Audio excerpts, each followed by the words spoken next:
کمسن ملازمہ فاطمہ تشدد ہلاکت کیس ملزمہ حنا شاہ کی سہولت کاری پر ایس ایچ او معطل اے ایس پی کو 3 روز میں رپورٹ دینے کا حکم ملزمہ حنا شاہ کو موبائل فون فراہم کرنے کی ویڈیو وائرل ہوئی تھی فاطمہ قتل کیس مرکزی ملزمان اسد شاہ اور امتیاز میراثی کی عدالت میں پیشی پولیس کی مزید ریمانڈ کی استدعا منظور عدالت نے مزید 9 روزہ جسمانی ریمانڈ دے دیا پولیس نے موقف اپنایا ملزمان سے تفتیش جاری ہے مزید ریمانڈ دیا جائے سماعت انسداد دہشت گردی کی عدالت میں ہوئی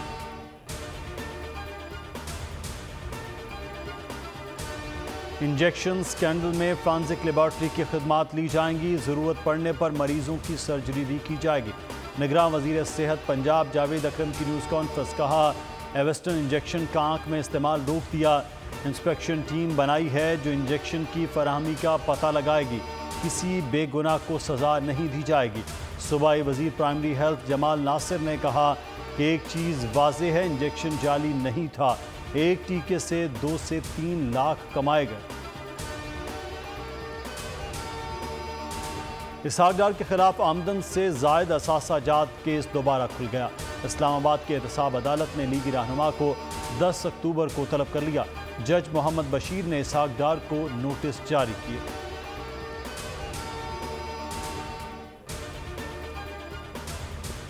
ڈاکٹر عاصم اور دیگر کے خلاف 17 ارب کرپشن کا کیس سماعت کے لیے مقرر احتساب عدالت نے ڈاکٹر عاصم سمیت 8 ملزمان کو طلب کر لیا تمام ملزمان کو 7 اکتوبر کو پیش ہونے کی ہدایت ملزمان کے خلاف ریفرنس بحال ہو چکا ہے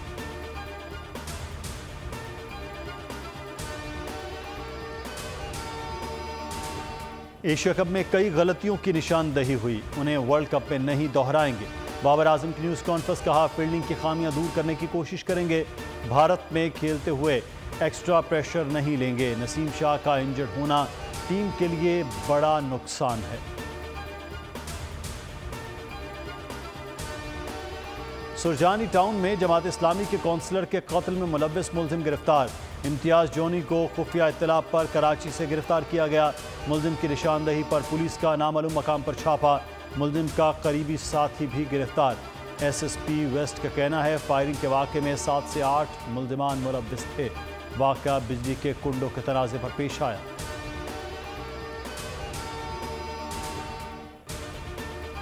توشہ خانہ اور 190 million pound case Bushra Bibi کی عبوری ضمانت میں توسیع اسلام آباد کی احتساب عدالت میں چیئرمین پی ٹی آئی کی اہلیہ پیش ہوئیں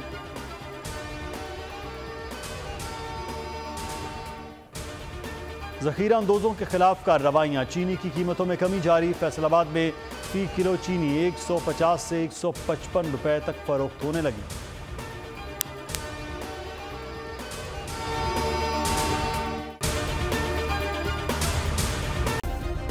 سبسکرائب کریں اور بیل دبائیں تاکہ کوئی خبر رہ نہ جائے